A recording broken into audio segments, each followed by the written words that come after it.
live in a world ruled by tyranny, where knowledge is suppressed and ignorance is glorified. A world where propaganda and misinformation travel the airways at the speed of lies. But in the midst of the violence and chaos, a great awakening is taking place. And as the media empires continue to collapse, a new network is forming. A network of truth. A network of courage. A network of awareness. Peace and greetings. You are now tuned into the Network of Awareness podcast radio station, where we examine current events, politics, health, finance, and topics of cultural relevance in America and throughout the world, while bringing you insightful interviews with guests that will both educate and inspire you.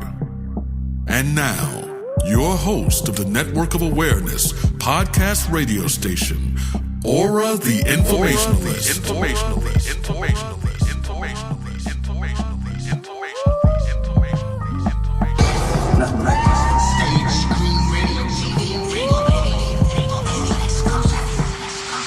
Just tell me what's happening to me in plain English without the mumbo jumbo. My aura is a network full of awareness and gifts like ORRA, the Informationalist.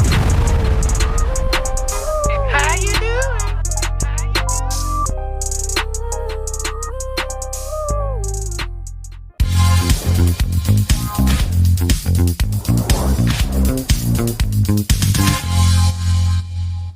All right, peace and greetings, brothers and sisters. Welcome to the Network of Awareness. I'm your host, or the Informationalist, and we have another bonus episode, and I have none other than fantasy novelist and a special guest for today's episode called The Power of Storytelling. And I have a storyteller, a fantasy novelist by the name of Ronald Kimmins, a family man, and we're gonna have a discussion about his book, all right, and we're gonna discuss his book Den of a Wolfman and Wild River as well. But overall, just we're gonna discuss his passion for writing and some of the reasons why he chose to go independent and how he believes that dreams do become a reality and much more. So without further ado, let's welcome to the show Ronald Kimmins. Welcome to the show, Ronald. Hello. Thanks for having me on.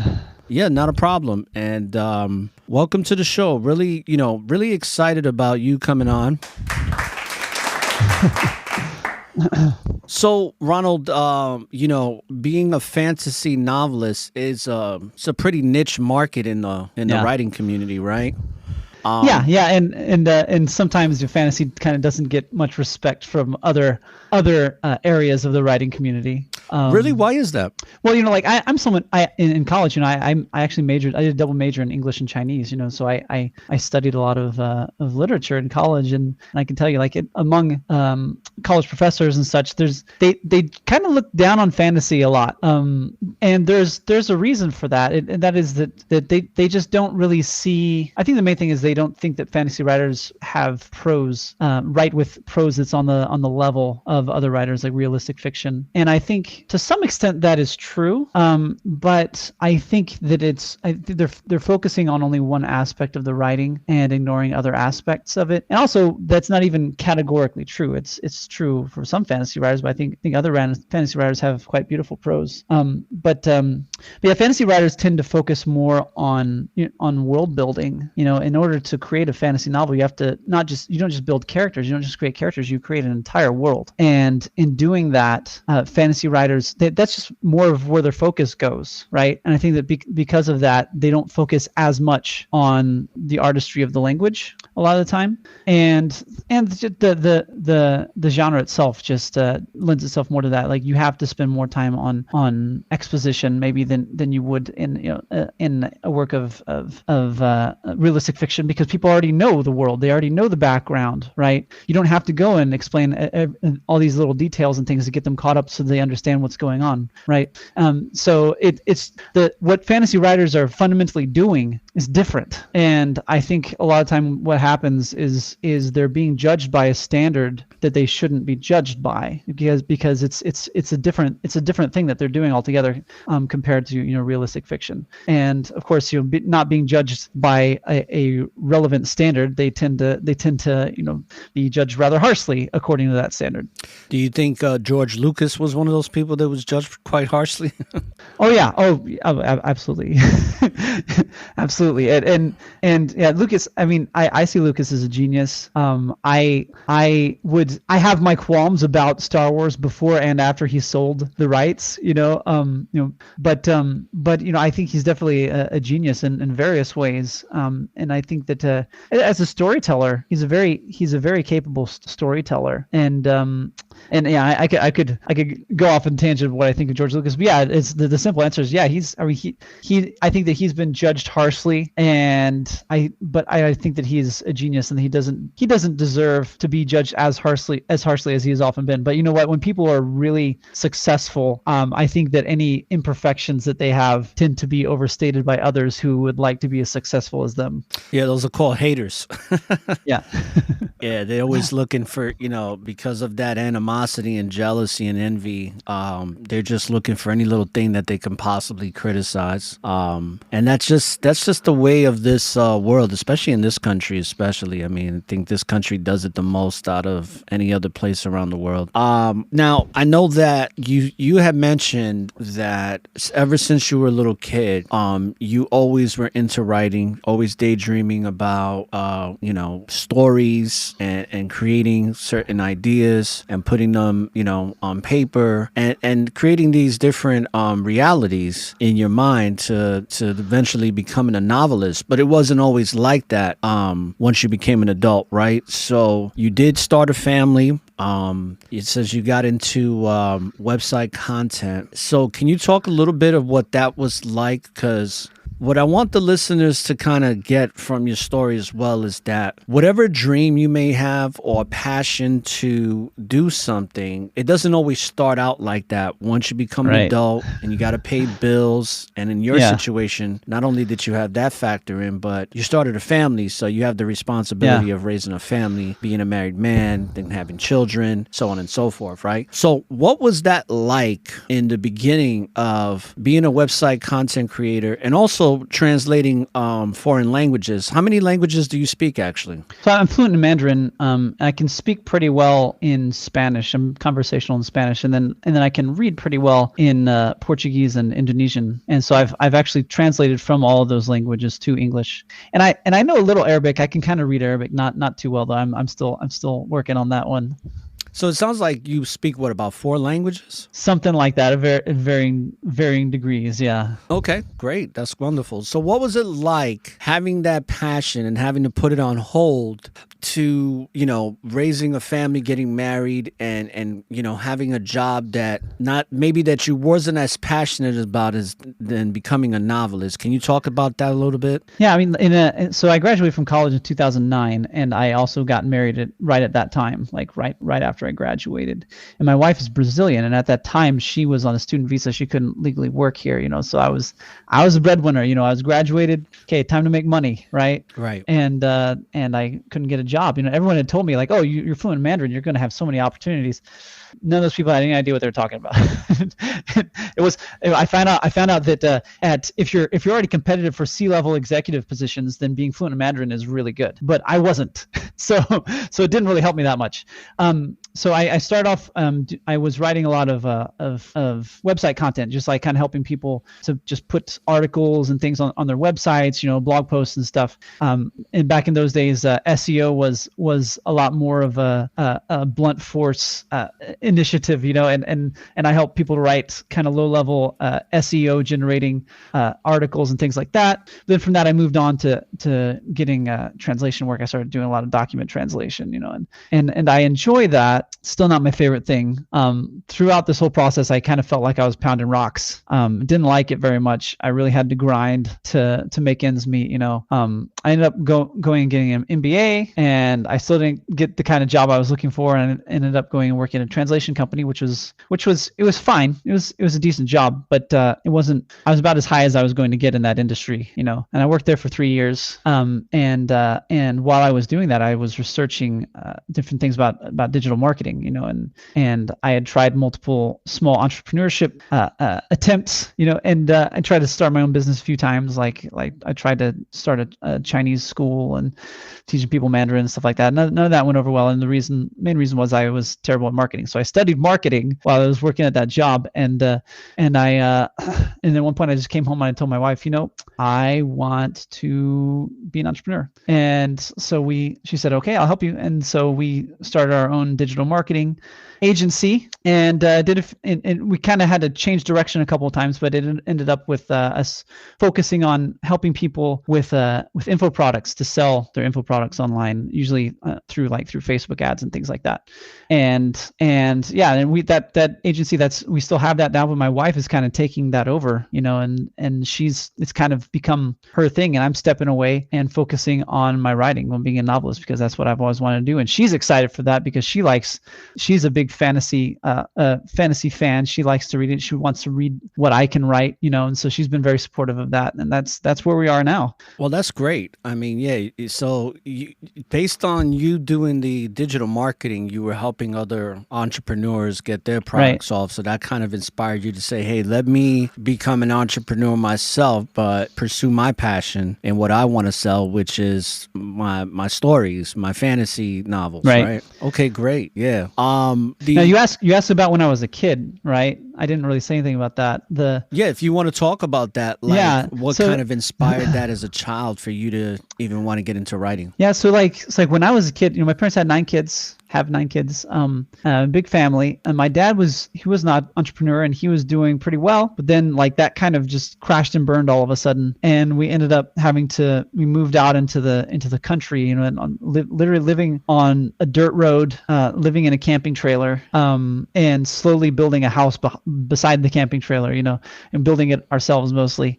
And we didn't have much money, but we had the land was cheap, so we had 20 acres, and we had a little ravine going through the land back behind our house and stuff. So we would go outside and play. Me and my siblings, we go outside and play, and it's very imaginative. We're very imaginative kids, and we had hardships, but we also had many opportunities to express ourselves through imaginative play and through by creating things. I would write stories in spiral notebooks.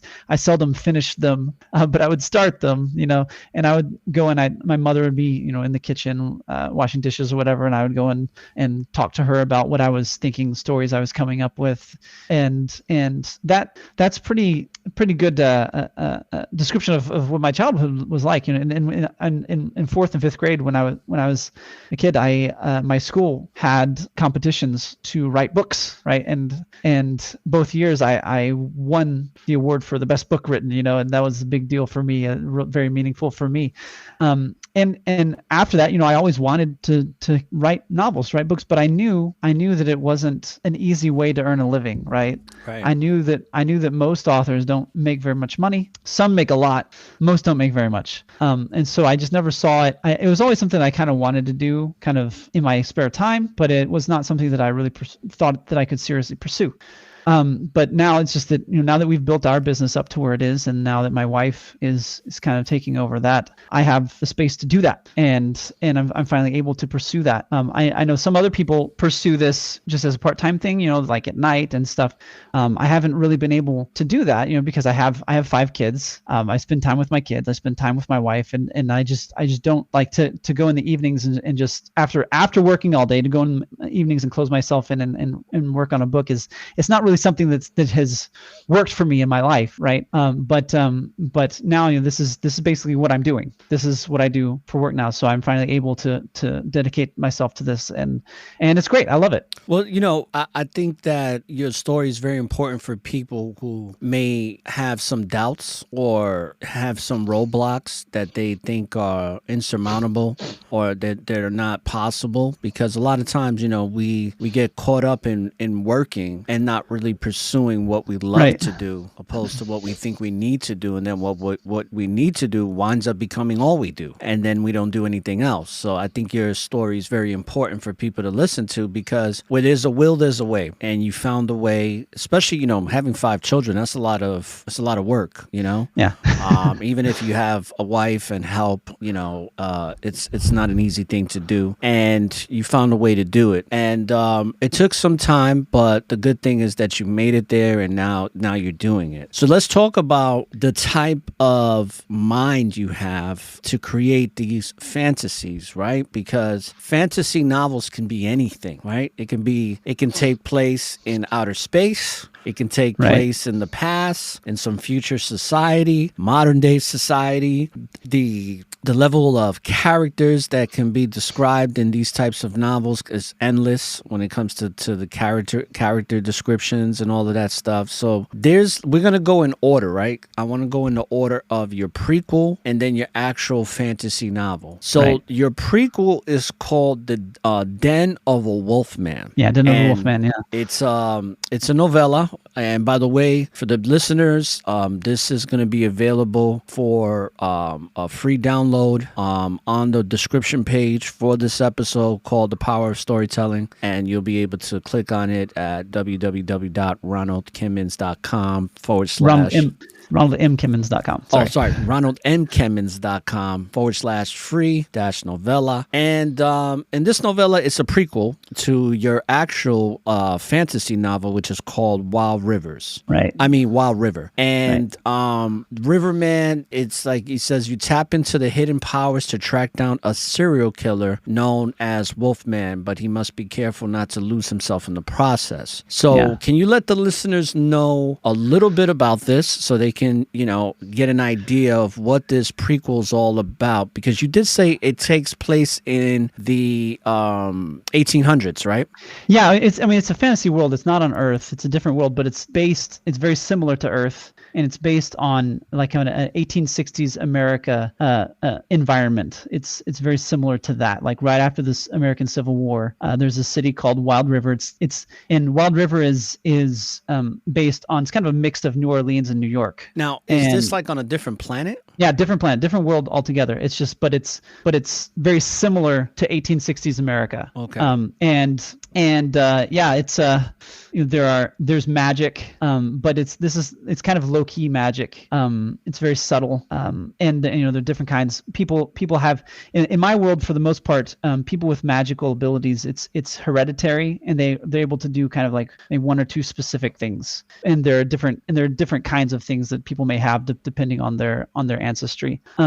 And the main character, that's tapping into hidden powers, right? Yeah. Okay. Yeah. The main character, Bondus Riverman. So he was born a slave, and he saw the ending of slavery in that part of the world. But it didn't exactly end, because there's still what we would call indentured servitude, where people can like sign contracts and they basically become a slave for however long the contract lasts. And of course, back in our history and in American history, that was done. Like a lot of, for example, a lot of Irish people did that, where they were basically treated same as slaves. It's just that they had a certain term that would end. And in this world, that is still going on. Now, did you follow the traditional guidelines of what happened actually in real life here when it comes to slavery, or did you add a different type of element? And what I mean by that is like, did this man Ben, this Riverman, is he considered a black man, or is he some other type of ethnicity?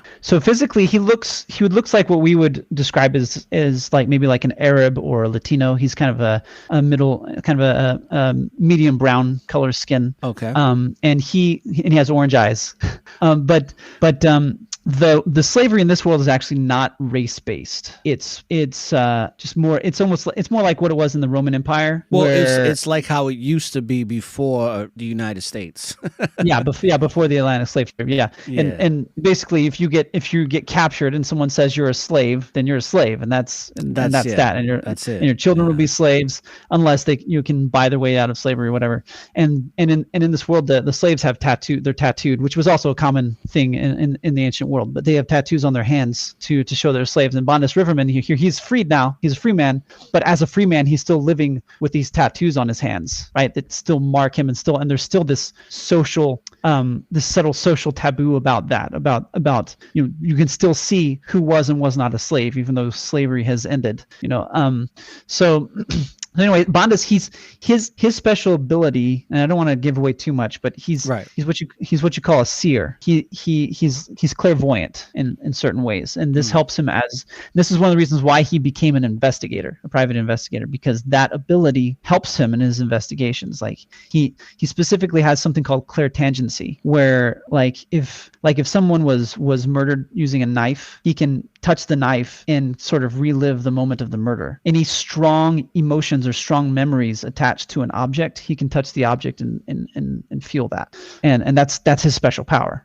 And there are other kinds of people in the world that have other special powers, but that's how he is. Now there's in the novella Den of the Wolfman, there's a serial killer who's going around and brutally murdering people in Wild River. And for some reason, a local tycoon gets interested in this, and he comes and hires Bondus Riverman to go catch the serial killer. Even though the cops are after the serial killer, he goes and specifically hires Bondus to go after him.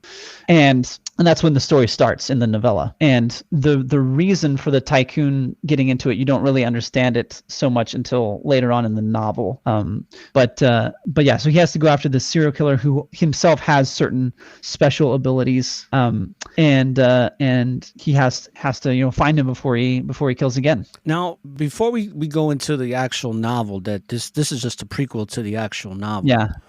Where does the inspiration for this type of scenario come from? Where you come up with these ideas like inheriting certain powers, having it as indentured servitude, and the character coming from that type of background, and all of these different elements. Like, where does the inspiration for you to put this on paper come from? Oh, just a lot of different places. I mean, I'm a big fan. In fantasy, there are kind of two kinds of magic that you see. You have hard magic and soft magic. Soft magic is more like what you see in Tolkien, maybe Terry Brooks. There really aren't that many limitations to it. It's just kind of there. Harry Potter is another soft magic element. Like you never really know what element of magic they're going to bring into the story now, because there aren't any real clear limitations, right? Whereas hard magic is more like Brandon Sanderson. If anyone's read Brandon Sanderson, he's a big fan of hard magic, and so am I, because I feel that it creates more of a sense of what the limitations are and what the risks are, the hazards, and what the character's abilities are. So I like that better. So I need to find a way to have some sort of limitation, right, on the magic system. And what I chose in this one was through heredity, and to make it a matter of parentage. And that works with the themes of the story, because the story does talk a lot about class conflict and things like that, and it kind of feeds into that narrative of class conflict. But there are other ways that you can do a hard magic system, but that's the one that I chose. As far as this exact setting, like the 1860s setting, but I think is, see, the first book that I wrote was not Wild River. The first book that I wrote, it was a nonfiction book. It's actually on Amazon. It's called The Struggle of All Ages, and it's about Joseph Smith's prophecy of the American Civil War. He said that the American Civil War would happen back in 1832, and he gave certain detail. He gave there's about 6 main points that he said, things that he said would happen. Like he said, the North and South would fight against each other, and it would be largely because of slavery, and he said that that the South would appeal to Britain for help. He said that the first battle would be in South Carolina. All that happened, right? And anyway, so I wrote a book talking about that, and in doing that, I had to research a lot about that period. And so I had just finished writing that book, and I said, okay, I want to write a fantasy novel now. And I had already mapped out kind of thousands of years of history for this fantasy world. Right. And I wanted to write stories at different points in the history of this world. And I had initially intended to write my first one in kind of a medieval period, because that's kind of what fantasy tends to be, right? But because I had just done all this research on 1850s, 1860s, I said, well, that's what I know right now, so I'm going to focus on that period. And so that's what I did. I ended up writing Wild River. Let's talk about your research, because I wanted to talk about that. Do you ever really go deep into researching for ideas, maybe traveling to certain places? Do you do any type of what I would consider niche research, where you do certain things like go places to try to build on whatever ideas you come up with and gain certain knowledge to fit the themes of these novels? So I haven't done any traveling as research. I've done a lot of traveling, and that has definitely influenced my writing. Like I was missionary in Taiwan for 2 years. I lived in Chile for a year. I lived in Brazil for a few months. Yeah, I lived in Brazil for a few months. I've lived in different parts of the U.S. I want to go to a lot of other places, and I intend to. I've been to Mexico, and yeah, my traveling has definitely influenced me, but more in the sense of just helping me to kind of understand other cultures and how cultures can be different. Absolutely. And you see that a little bit in Wild River. Like there's a little bit of like Eastern philosophy in Wild River that's come into that. But as far as research, but I do a lot of research as far as reading books on all kinds of different things. I'm a kind of guy. I'm curious about just about everything. Like you look at my bookshelf, I have like all kinds of stuff. I'm looking over here. Like I have a Fabric of the Cosmos right beside a book about the Crusades. It's anything and everything interests me, and it all influences my writing. But specifically, because I was writing about the book about the Civil War in that period. I did a lot of serious research for that specific period. I didn't like go to any Civil War battlefields or anything like that, for research, but I definitely, read a lot of books, and like I said, my travels have definitely influenced my writing and who I am. In your travels, is there any particular one place that has left you in awe, opposed to any other places that you've been around in the world? Is there one that you can pinpoint that really, like, when you were there, you were really in awe of the landscape, the culture, the people? Taiwan's like a second home to me, and it's been a while since I've been there. I want to go back soon. I would have gone back in 2020, but then COVID hit and everything was shut down, and I couldn't go anywhere.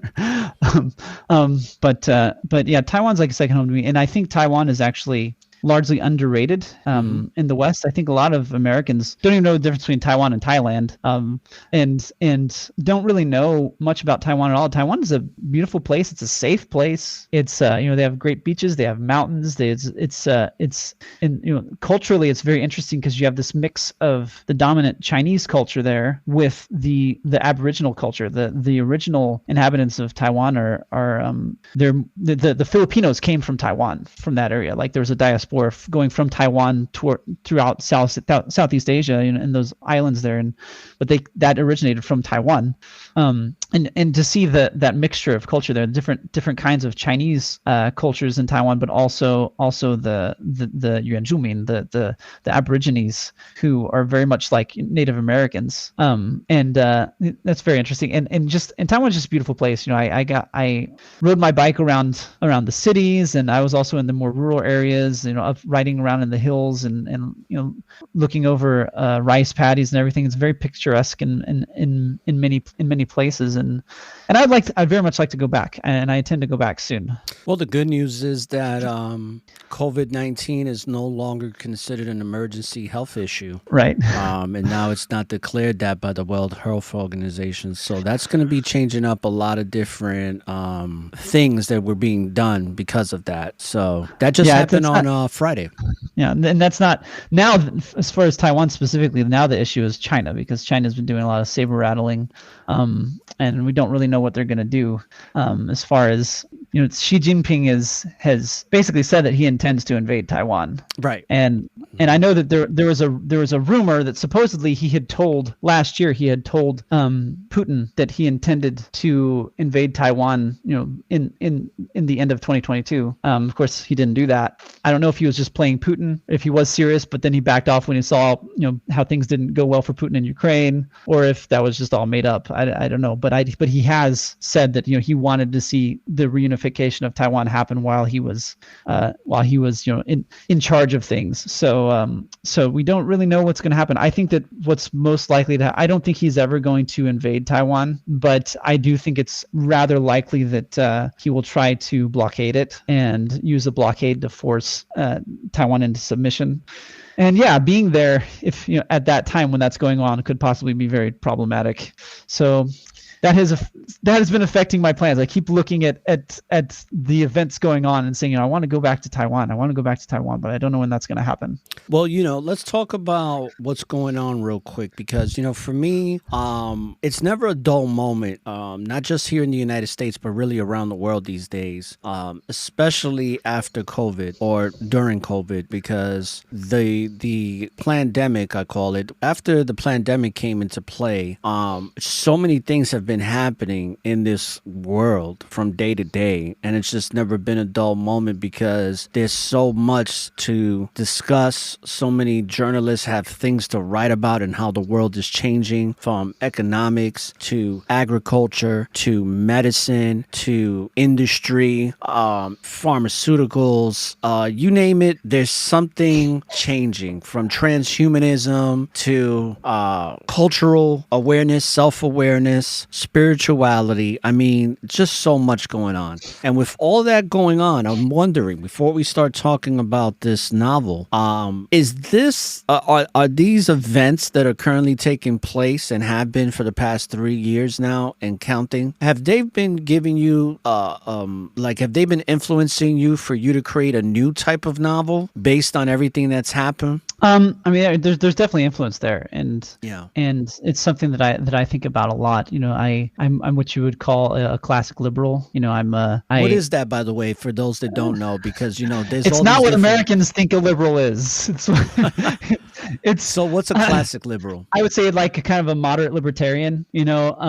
Someone who thinks government should exist but does not trust government and is a big believer in limited government and checks and balances. Okay. And who does not think that government, that more laws, that more force from the government is the solution to every single problem that exists. Right. So yeah, this question, and that's actually something interesting. That's actually something I talk about in my first book, in The Struggle of All Ages. Even though it was about the Civil War, I talk about in the book how the implications of the Civil War, it's come down to today, and how that was kind of the first phase of something that has continued to today. Because when you look at like war scholars, they'll tell you that the American Civil War was the first modern war, and there are many reasons for that. One reason is the technology. Like this was the first war where both sides extensively used railroads. First war, both sides used telegraphs. Both sides used aerial reconnaissance. Both sides used submarines. On and on and on. But it was also the first modern war, or at least it was the beginning of a modern age of warfare in terms of ideology. Like people talk about the American Revolution and how that was the shot heard around the world, right? How this was the beginning of resistance to monarchy and to colonialism. But the thing is that led to a certain era of revolution that didn't actually accomplish very much throughout a lot of the world. Like the Europeans were trying to advance liberal ideologies, overthrow the monarchies and stuff, but they weren't too successful. And then when the American Civil War happened, see, that was a matter of global importance because this nation was seen as kind of the hallmark of these new liberal values, right? This nation was proof that monarchs were not needed and that people could self-govern. And the monarchs of Europe were looking on and seeing what was happening here and saying, see, this is proof that it doesn't really work, right? And the liberals in Europe were looking over here and saying, and just just cheering for the North and saying, this needs this, because they saw this as ground zero for a global struggle between statism and liberalism, and it was. And since that time, when you look at every major conflict that has happened, the ideology underlying every single major conflict has been largely centered around this philosophical conflict of statism versus liberalism. Before the American Civil War, it was more like, we fight for our country, we fight for our monarch. It was a matter of, you have something we want, or we have something you want, therefore we're fighting.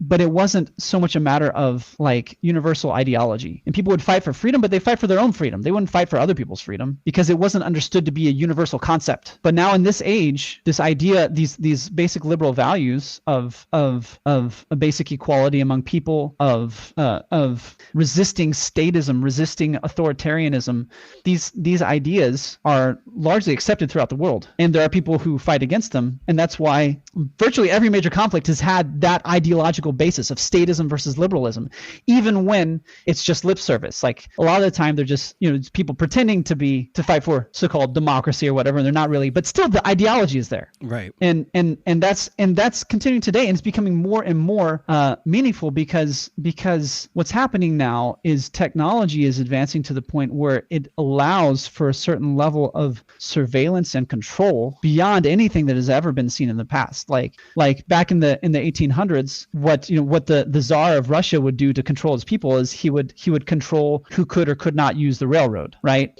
But and that in itself was a pretty significant exercise of power, and it had an effect. But now we're at the point where government wants to be able to control what you can buy, where you not just whether or not you can use the train, but whether or not you can walk in a certain place. Yeah, they want to control every aspect of our lives. Yeah, and the thing is, a lot of it really is well intentioned. You think so? A lot of it. I think most of the people out there who are advocating these things, you can find no shortage of people advocating statism, advocating more and more and more government control. Those people aren't tyrants. They are tools of tyrants. But they don't realize what they're really advocating. See, so I don't see that's for the most part. I don't see all this happening as a result of some grand plan, but it is happening, and people in power will do whatever they can to maintain and increase their power. And if you have this new technology that allows them to go and surveil people, to micromanage their lives, then they will take that. They will use that. Of course they will. There's a great book called Weapons of Mass Destruction. Have you heard of it? Yes. It's a great book, and she talks about how algorithms are taking over our lives. And a lot of the time, it's not like there's not malice there, but it's still being done, and people are doing it without realizing the consequences. She talks about a teacher in I think it was in Dallas. I'm not sure. She was a great teacher by anyone who knew her would have said she was a great teacher. She actually got an award for being a great teacher, and then the next year she was fired. Why? Because this performance algorithm determined that she was not a good teacher.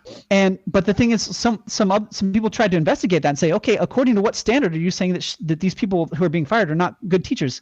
And the thing is, they could not look at the algorithm. They were not allowed to, because the algorithm was proprietary. It was owned by a company that, if they showed people the ins and outs of the algorithm, then that's, giving away their proprietary, they're giving away what they supposedly produce that's of value, right?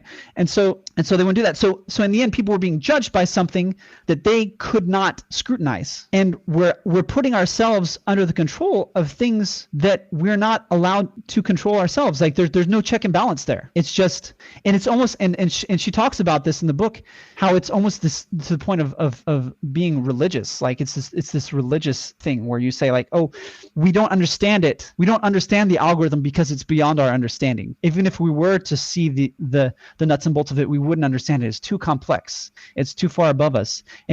But it's always going to be right because it is impartial, whereas humans are partial. And one thing she talks about in the book is that the thing is that algorithm was created by humans, and so all that ends up happening is that they take whatever biases they have, the creators have, and they bake it into the algorithm, and then they just multiply that. So this thing that's supposed to be impartial actually is not.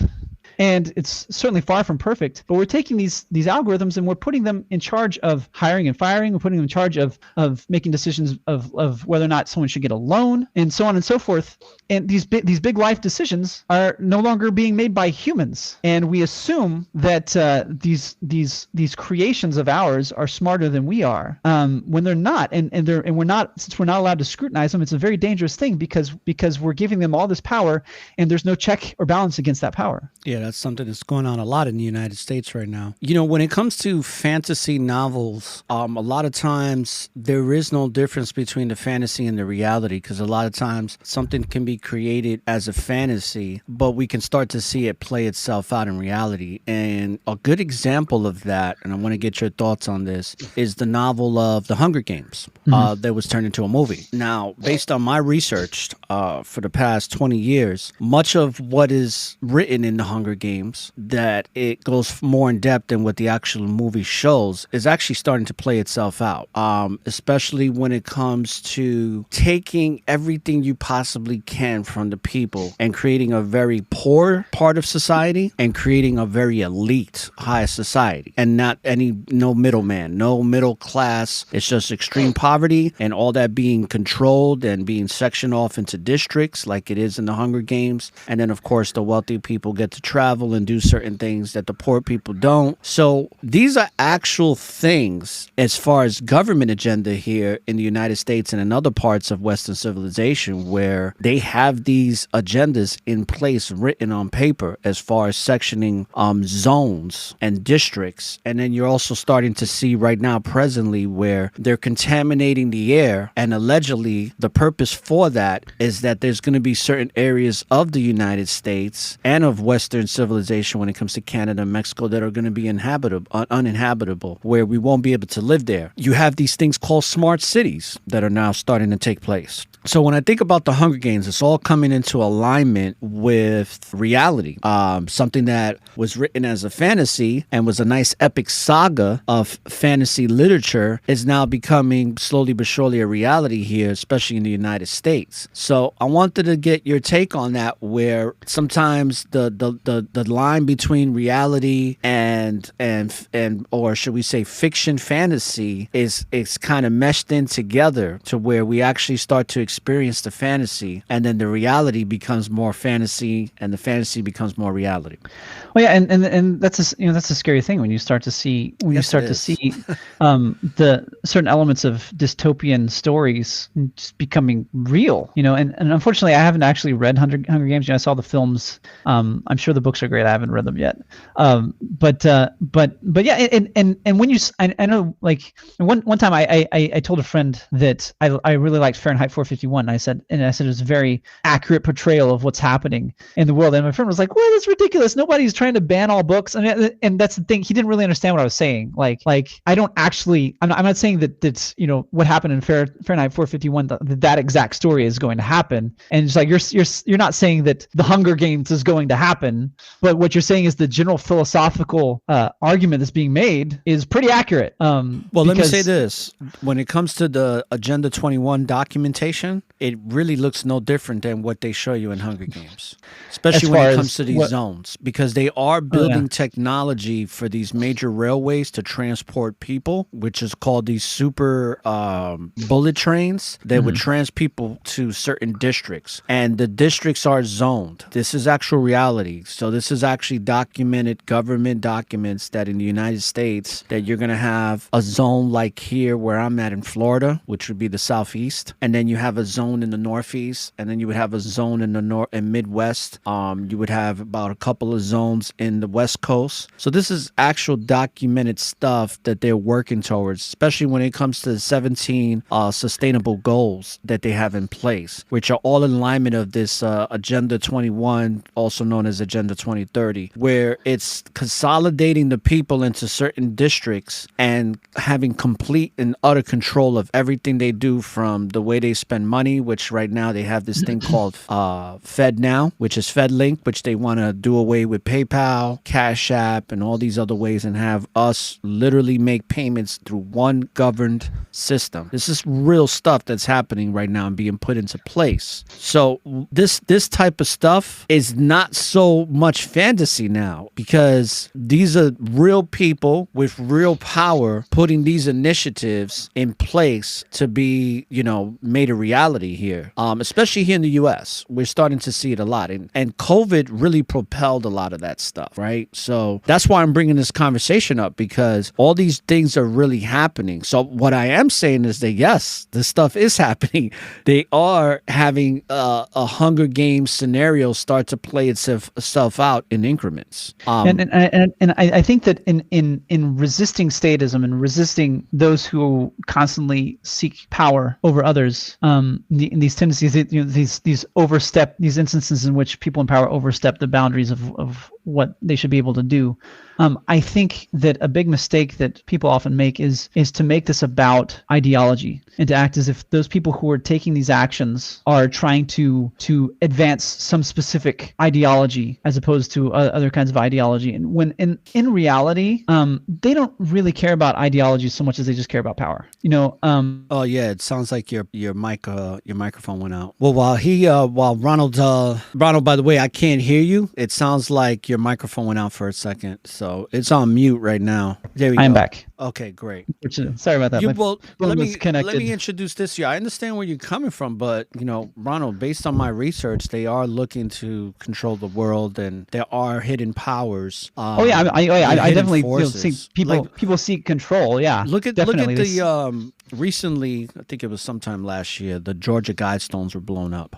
Nobody knows how this happened. This is something that's been guarded for quite some time. But in the Georgia Guidestones, right, it has all this Masonic literature on it, has Masonic symbolism, and the very first law or commandment of these new laws and initiatives that want to be put in place is lower down the population under 500 million to be completely controlled in all aspects. So when you see stuff like that, and so wait, so the Guidestones. Yeah. So you're saying the Guidestones are to go under 500 million, and the Guidestones were destroyed recently, but these Guidestones were up for more than almost, I would say, about 20 years. So and you said we don't know who destroyed them. We don't know who destroyed them, but we don't even know how they got there. This is what's interesting, right? Is that the government doesn't know how it got there, but yet it got protected from being destroyed. And just last year, it did get blown up. But when you think about these plans for this alleged, I have to say this because this goes to YouTube, so I don't want to get flagged,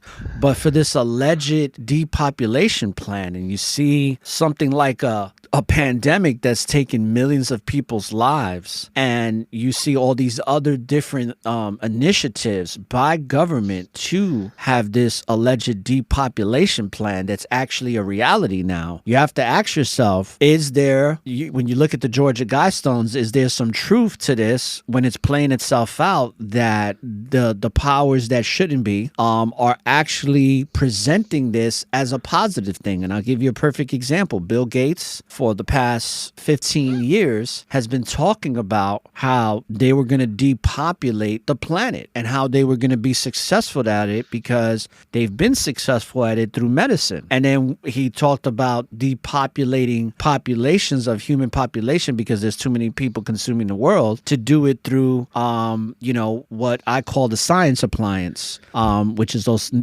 things that people have been putting in their arms that supposedly protect them from illness and sickness and from dying. And this man has publicly stated that doing that very thing would bring down the population by 25%. So you have to ask yourself, if these are real initiatives that are being put and have been successful, and you look at something like the Georgia Guidestones, and also just the overwhelming amount of evil that's been going on in the world, where human life is not valued by the people that are in power. That has been proven time and time again. I mean, even during slavery was a prime example of how life, didn't matter because people were being treated less than cattle. So now we're here well into the 21st century, and we're still seeing that play out. So this is what I was talking about when it comes to the Hunger Games, is that something that is considered fantasy is now becoming more of a reality, and you can't really tell the two from each other. And one of the reasons that I write fantasy, and that people like fantasy, I think, and one of the advantages of fantasy is that it allows us to take real issues, and put them in a different setting. Right. And that allows us to look at them with more objectivity. Yes, I agree. You know, like when you look at them in the real world, you may be like, have this tendency of going, well, I want to criticize people who belong to this certain group, advocate this certain thing, but my aunt is one of those people, so I don't really want to do that. You know, but when you put it into a new setting where all those connections are fictional, then you're more able to see it for what it is. Right. Right. And that being the case, I think it's very important to look at fiction, to take, fantasy, science fiction, as a way of learning important lessons and seeing our reality for what it is. Humans are humans in all eras and in all settings, and if you see things, and so if we see things playing out kind of the way they did in Hunger Games, then the existence of Hunger Games helps us to more clearly understand what the problems are, what the risks are, and be able to address them. Regarding what I said before though about like ideology, is that I'm sure some people, very powerful people, have ideologies, but insofar as they have ideologies, they also have conflicts with each other, ideological conflicts with each other. But they will still work together at times, right? And and as far as ideology, like I think the clearest example of what I'm talking about is like you look at, of course this is cliche, but look at Adolf Hitler. And you ask like, well, was Adolf Hitler a Christian? Yes, but no. In the sense that like he grew up in a Christian environment. He came from that background, and he was very much, he had no problem incorporating Christianity into his socio-political narrative as much as possible. Why? Because he knew that the people he wanted to influence were Christians. But at the same time, he expressed to people close to him how much he wished that Europe had been, or that Germany had been Muslim instead of Christian, because he felt that, at least according to him, this is a matter of debate, but according to him, Islam was more, it fit more with his socio-political philosophy than Christianity is. So was he really a Christian? Like, not really, but yes, but no. In the end, what he was he was Adolf Hitler, and he was willing to use whatever ideology the lower people had and twist it to be whatever he wanted it to be. And that's what we see a lot, I think, when you look at all of the useful idiots. The people up high, the people in power, like they're willing to champion whatever narrative will get them what they want, right? Right. And I was just talking about how my book is about class struggle, and class struggle is a very real thing. It's something that I'm concerned with, that the people should be concerned with. But I'm completely opposed to Marxism, which is all about class struggle, right? And Marxists have long been very happy to latch onto class struggles. And you see what they do when Marxists are trying to get into power is they inflame that. They intentionally try to get the different classes that they see more and more opposed to each other. Why? Because as long as they're fighting each other, they aren't fighting the real enemy, right? And so that's kind of what I meant by using ideology. The people who seek more power, they're willing to use whatever ideology is beneficial to them. They'll pose as whatever you want. They'll be environmentalists. They'll be social conservatives. They'll be whatever they need to be to get more power, and they'll say whatever they need to say. And what we need to do is look past that and realize that what's happening is that they're just pitting us against each other. And that's why when people ask me about my political positions in the U.S., I say like, I'm anti-major party. That's what I am. I'm anti-major party. I think my main political position is I want election reform. We need to change the way that we elect people. As long as we don't do that, we will continue to have these two major parties in power who pay lip service to all kinds of ideologies that sound great, but in the end, that's not really what they care about. In the end, what they care about is power. Right. And they never follow through on their lip service. Yeah. They these problems that they talk about, they could solve a lot of the time, but they don't, because that's how they got elected, and they don't know how to get elected without those problems. So they want those problems to continue. Right. Whether you're talking about illegal immigration or environmental issues or corruption in government. People, Hillary Clinton. I loved it. Hillary Clinton, when she ran for president, she went on stage and she told us that big pharma was the enemy. She told us that super PACs are destroying our political system. She told us that Wall Street is destroying the economy. And then what did she do? She accepted more money than anyone else from Big Pharma, from Wall Street, through super PACs. And I bring this up with her supporters, and they say like, oh, but she wasn't influenced by it. Really? Why would they keep giving Democrats money if Democrats are not being influenced by their money, right? Why do they keep doing it year after year after year, right? And like I said, I'm not a Republican. I used to be. I'm not. I'm very much anti-major party because I see this, and both parties do this, and it needs to end. This is the only way we can get anywhere is through election reform. Well, let's talk about your novel. Let's talk about Wild River. That's available on Amazon.com under /Wild-River New World Trilogy, and that link would be in the description box as well for all the listeners. It says, in a young city thriving under massive immigration and industrial revolution, a seemingly inconsequential factory worker who has gone missing. And it says, when multiple influential people come to the investigator Bandis, who's the main character, Bandis Riverman, and ask him to find her, his investigation soon becomes the focal point of a looming conflict between powerful groups, and Bandis soon discovers that he is not only with special powers that have long been hidden from the world. So can you talk a little bit about this? Obviously not giving away the book, because we want people to read this book, but talk a little bit about how you went from the prequel of this book being The Den of the Wolfman, where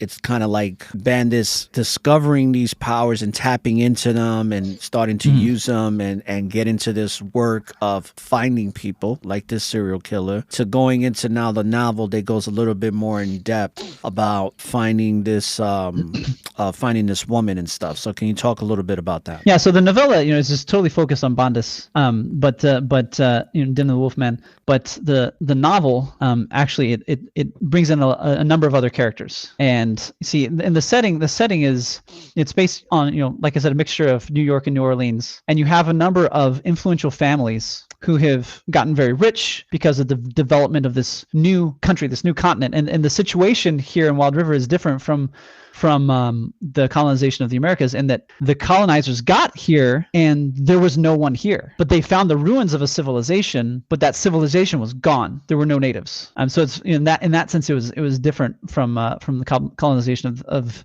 the Americas in our world. But these people, they created cities, and they started pushing into the continent, and you have these influential families that are getting rich, but they're also kind of at odds with each other, but they're also working together. Like you have one family that owns the mine, one family that owns the railroad, one family that owns the docks, and you also have this massive immigration coming into the city. All these workers coming from across the sea, from the old world, because you have people, just like with America, you have people seeking opportunity, right? But they come over here, and it's this very chaotic environment, and unscrupulous people they have a lot of opportunity to build wealth and power, and so they do. And Bandis becomes in the center of this when multiple people come to him, want him to find this factory worker who's gone missing, who seemingly was insignificant, but for some reason you have these different powerful families who are at odds with each other, who are rivals, who want to find her, and they don't tell him exactly why. And as he goes and does this, he starts to discover more and more about these families and about the forces that are at work, and also about certain transnational organizations that are kind of operating in the shadows, trying to drive the narrative and to drive history in a certain direction. And he's discovering like the powers that are commanded by these people, and also he starts to discover some of the secrets of the ancient civilization that existed before, that was much more magical than the one that they have. They have certain great powers that are seemingly the source of their own destruction, and those powers are starting to, now these people from the old world are coming over, and they're seeking power, and they're trying to find the source of this ancient power, not thinking that it's a big deal that apparently the natives destroyed themselves with this ancient power, right? And so it's very much a discussion of there's class struggle, there's also the question of power, seeking power, what causes people to seek power, what are the dangers of seeking power, and in all of this, maintaining a sense of dignity and humanity and goodness when you're caught up in struggles like this. So, what is the now that how long has it been since you've written this novel? Like, how long has it been out for? I think it's almost 2 months now. 2 months. Almost 2 months now. Is there any new project that you have in mind now that you've completed this task of completing this novel? Do you have another novel in mind, or are you going to take a break? Okay. Oh yeah, no, I'm still writing. Yeah, I've actually started writing the second. This is a trilogy, and so there's a novel that comes right after this one. It just picks up where this one leaves off, and it's going to be called the Still Army. The Stilled Army. The Still Army, like an army, like an army that is still. Okay. And it's a reference to actually an army of golems, and that's something that you see a little bit in Wild River. That's going to be the next novel in this trilogy. I'm also working on another novel that happens in the same world, but it's farther back. It is in more of a medieval period, and it shows the origins of some of one of the one of the powerful families mentioned in Wild River, and it also kind of shows the origin of the overarching conflict, because in this world there's kind of a like with Marvel does with their movies, they have villains in all the different movies, but then Thanos was like the big villain, right? In a similar way, I have kind of a big villain that you don't even really see in Wild River, but that's going to be the rise of that villain is going to be hinted at in this other this other novel that I'm going to be that I'm working on right now. Sounds very interesting. What's the name of the world, or is there like a star system of this world where all this takes place? Is there a name for it? So I don't have an actual name for the world yet. I don't know yet. Okay. We'll see. We might give it I'm sure that just like us, we just called our world Earth because Earth dirt. You're like, right? Our moon is the moon. Like that's what we call it. And they have a similar tendency, right? And they're just like us. They at this point in their history, they're not thinking that much about other worlds, and therefore their world is not, the name of their world is not as much of an important thing. But yeah, I'll probably give it a name at some point. But that name is not that specific name is not given in Wild River yet. Okay.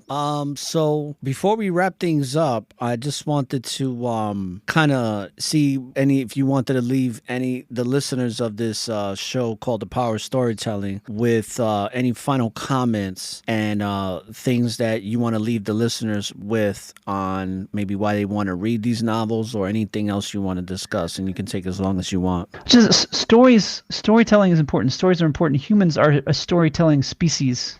And when you look back on our history, you see the people who exercised the most power and who made the most influence were almost always people who told good stories. When you see, I have a digital marketing agency. I know about this. Like if you want to sell something to people, you tell them a good story. Right. If you want people to do a certain thing, you need to tell them a good story. It's not enough to just tell people something that is true. Right. You need to make them feel it. Yes. And I agree. and storytelling. And of course that allows you to exercise a certain power, right? And power is not intrinsically good. It's not intrinsically bad. It's just it just is. You can use it for good. You can use it for bad. And storytelling is the same way.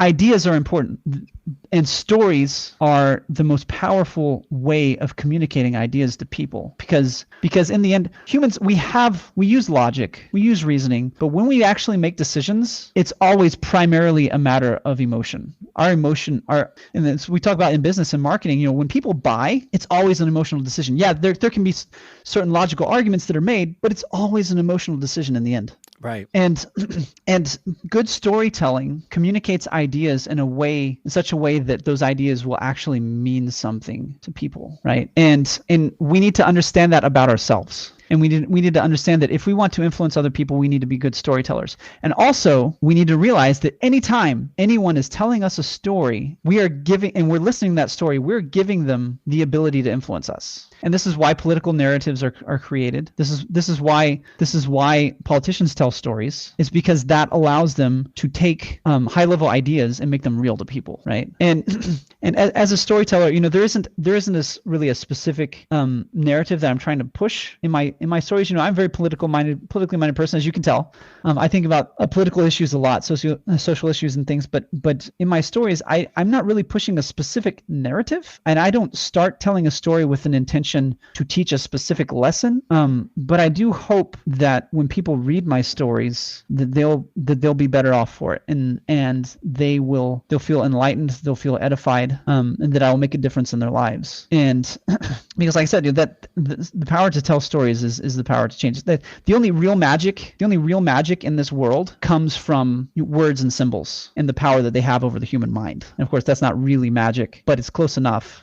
Symbols are very, very powerful things, because when you see a symbol that connects your mind to a whole set of images and events that are connected to that symbol, and that elicits certain feelings and thoughts, and that will propel you in a certain direction just from seeing that symbol. Right. And yeah, in the end, I hope that again, when people read what I write, that they'll be edified, and that it will help them to deal with life, to be able to take their challenges, to take their frustrations, and put them in kind of a controlled setting where they're able to address them, and where they're able to look at them for what they are, look at them objectively. And in that way, I see my stories, hopefully, as being able to help people to improve their lives. Absolutely. Well, this show definitely very edifying for me, and I hope that the listeners get a lot of great substance from reading your books that are available on Amazon, and the links are going to be in the description box. So, Ronald, thank you again, and stick around for a moment while I end this broadcast on the power of storytelling. So, people, Ronald N. Kimmins,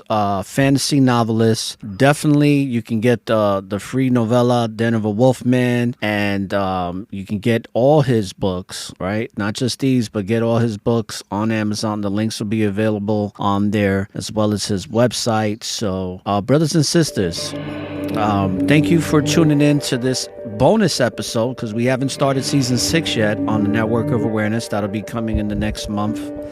I want to thank you for tuning into this power of storytelling.